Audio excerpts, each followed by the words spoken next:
What's up, guys? So, first of all, I like to make a leveling guide when it comes to warriors on Project Epoch. Well, at least when it comes to talents. Then we're gonna cover everything else. Fury Prot, Deep Prot, Arms, Pure Fury, etc. etc. I need you to understand one thing when it comes to Project Epoch. Project Epoch is running on 3.3.5 A client, which is Wrath of the Lich King. That's why you see over here Bladestorm, Endless Rage, Rampage, Devastate, etc. etc. All these new abilities, right? So, what would I do when if I start leveling a warrior on Project Epoch? It's really simple. Let's do this. Improved Rend, 3 out of 3.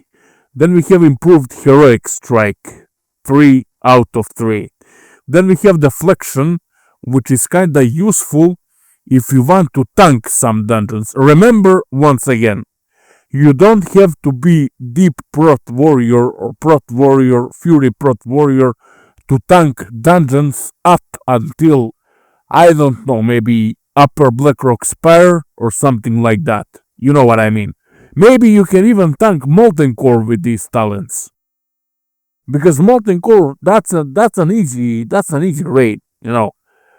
I don't know what will wait for us over there, but I assume it will be easy. Okay, now that we have 3 points in improved Heroic Strike, 4 points in Deflection, 3 points in improved Rend, we are moving into Deep Wounds. Of course, your critical strikes cause the opponent to bleed, dealing 60% of your melee weapon's average damage over 12 seconds. Next we have improved OP, which increases the critical strike chance if your overpower ability by 50%.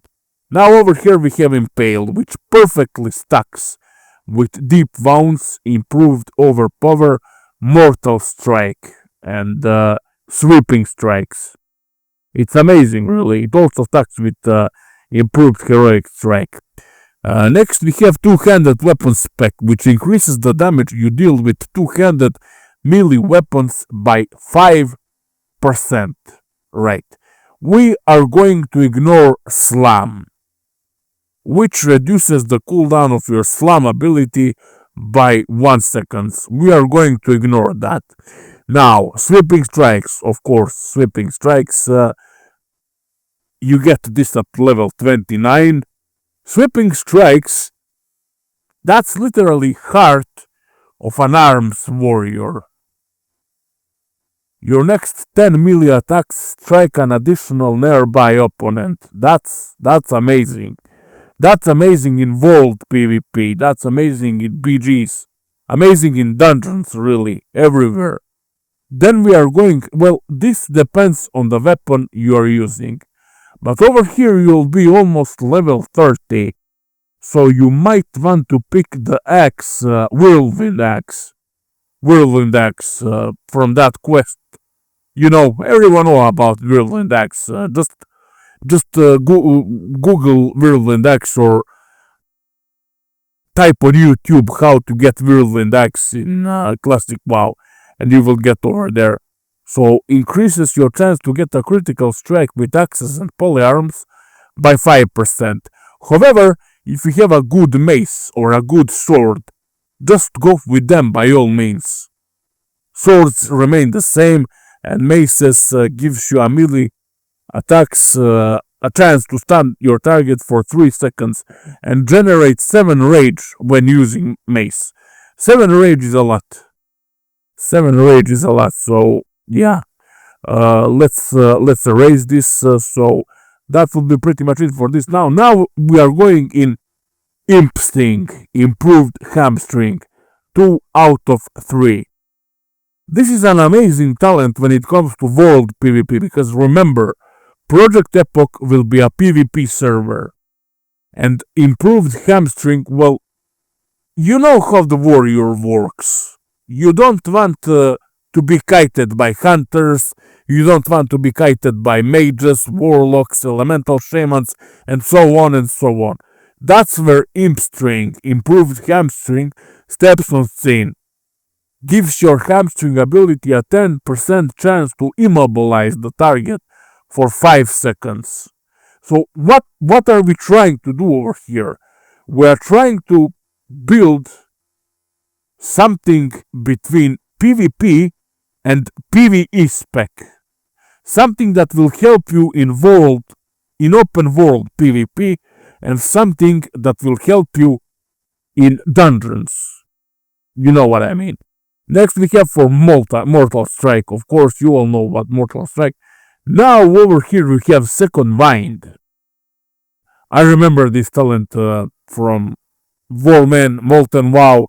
I don't know, it's been, oh, Jesus Christ, it's been 15 years since I played on Molten WoW last time. Second Wind. Whenever you are struck by a stun or immobilize effect, you will generate 10 rage points and 5. Actually, you will generate 20 rage points and 10% of your total health over 10 seconds. That's huge.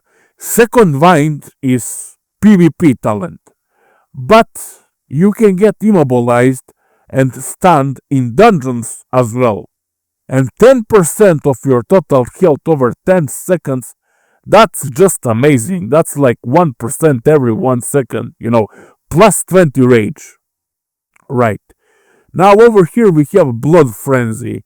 Your Rend and Deep Wounds abilities also increases all physical damage caused to that target by 4%.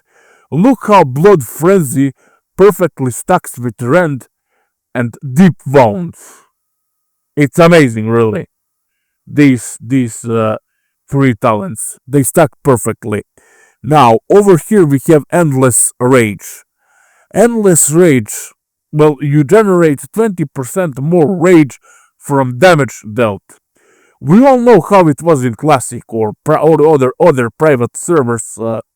You would mostly go rage starving, but with this talent, that's unlikely to happen. So you can just go on a killing spree, mob after mob after mob. You know what I mean? Then we have Empowered Rend. The damage dealt by Rend is 1 second faster. 1 second faster. Now, over here, there is two options over here. Empowered Rend or Improved Slam. Now, if you want to apply Rend on your target all the time, feel free to go with Empowered Rend. If you want to have another, not opener, if you want to have another, how can I say, ability that you can actually prioritize, so you will go with Sweeping Strikes, Mortal Strike, Heroic Strike, then you will go with Improved Slam. Decreases the casting time of your Slam ability by 1 second. So remember, if you are applying Rend a lot, you will just put 2 points in Empowered Rend. If you want another ability to use while your Mortal Strike is on cooldown, not only Mortal Strike, we are talking about Mortal Strike, Whirlwind, etc., etc. Yeah, then you will go with Improved Slam. And in the end, we have Blade Storm, which instantly whirlwind up to 4 nearby targets, and for the next 6 seconds, you will perform a whirlwind attack every 1 second. While under the effect of Blade Storm, you can move but cannot perform any other abilities, but you do not feel pity or remorse or fear. You cannot be stopped unless killed, and your movement speed cannot be reduced below 60%. Amazing, amazing, amazing talents. For AoE in dungeons, for PvP, for whatever, really. This, when I was 3.1k 2 versus 2 at Warman, arena tournament, etc., etc. I used Blade Storm a lot as a warrior. as a trinket, as a PvP trinket, because that's what it does. It removes immobilizing effects, and it removes fear. It removes all that kind of thing is from you. So yeah, Blade Storm. That's an amazing talent. Now we are level 44, as you can see. We are going into Cruelty, 5 out of 5, which increases your chance to get a critical strike with melee weapons by 5%. Since you already have Polyaxe spec, which is another 5%, that's 10% only from talents. Right. Now, over here, I would put 5 out of 5 in Unbridled Wrath. Excuse me. Gives you a chance to generate an additional rage point when you deal melee damage with a weapon. Effect occurs more often than Unbridled Wrath over here. Then we are going with Commanding Presence, which increases the melee attack power bonus of your battle shout and the health bonus of your commanding shout by 15%. You will always use battle shout. Don't use commanding shout unless tanking. As a level up warrior and a warrior that came to DPS in dungeons, always battle shout. Don't worry about commanding shout, other tanks will pick it up. And over here we have a 5 out of 5 in Enrage. Look how everything perfectly stacks with each other. We didn't skip any points. Maybe over here Deflection 5 out of 5 I couldn't fill up, but yeah, this will help you a little bit in PvP also. Don't forget that, and will help you in PvP as well. Because with these talents, you can tank any dungeon, guys. Defensive stance, Thunder Armor, Heroic Strike, Thunderclap, Demoralizing Shout, Battle Shout, Commanding Shout, all those things, Don't be like so many players asked me, Narghul, why I cannot keep threat on 5, 4, 5, 6 NPCs at the same time as a warrior? Guys, you're not paladins. You are not paladins. Every member in a group has a role to play. For example, mage is there to crowd control NPCs, polymorph them, frost nova them, cone of cold, and billion other stuff that mage has. Rogue is there to sap, rogue is there to trip shot, kidney shot, mostly on casters, etc., etc. You, as a warrior, not protection warrior, you as a warrior, you have to tank 1 or 2, maybe even 3 adds, but that's it. You're not supposed to just drop concentration on the ground like paladins do and hope for the best, for all the adds to come for you. No, that's wrong. That's wrong. And people should focus killing Skull, aka the target you are tanking, if that makes any sense. If you have a player that DPSing a target that you have like 100 threat on, then it's his fault. It's his fault, Anyway, this will be Arms/Fury build. Arms/Fury. Let's move to Fury/Arms. That's what I wanted to cover also. Alright, 5 out of 5 into Cruelty. Of course, 5 out of 5 Unbridled Wrath. Then we have Commanding Presence. Then we have Enrage. Then we have Dual Wield Spec, of course, which increases the damage done by your offhand weapon up by 5%. Then we have Death Wish, of course.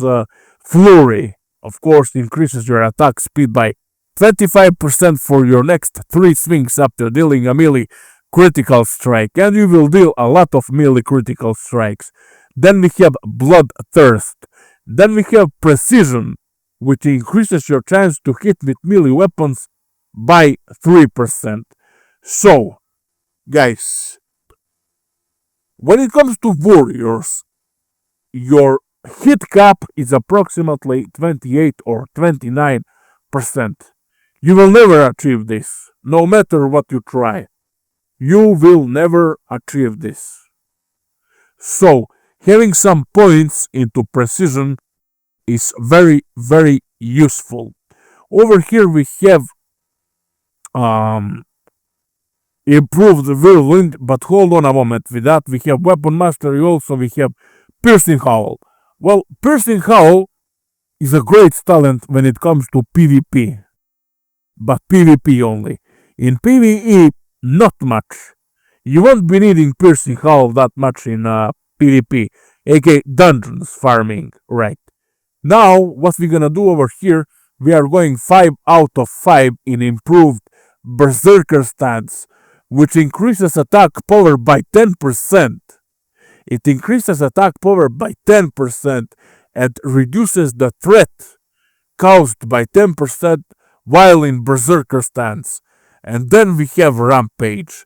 Warrior goes on a rampage, increasing attack power by 30.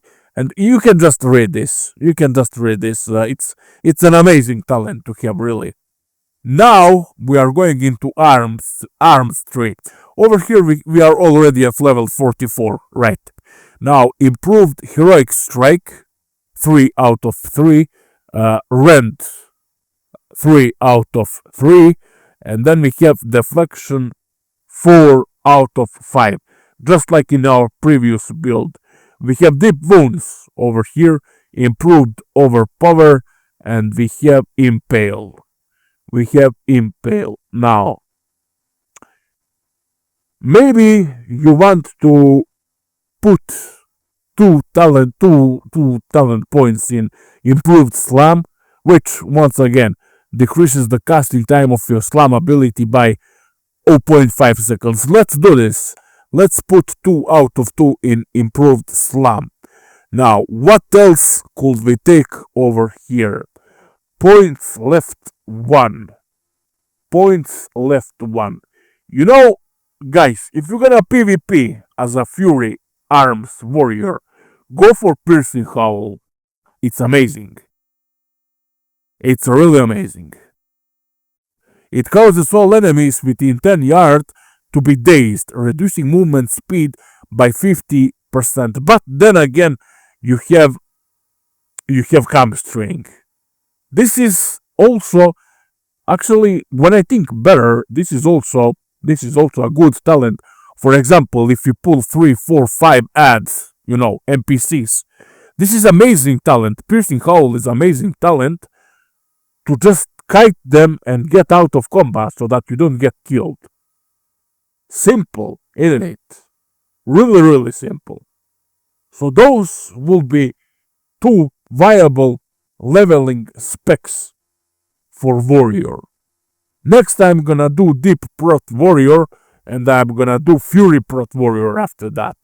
Then I'm gonna do Pure Fury Warrior, and then I'm gonna do Pure Arms Warrior. But PvE for now.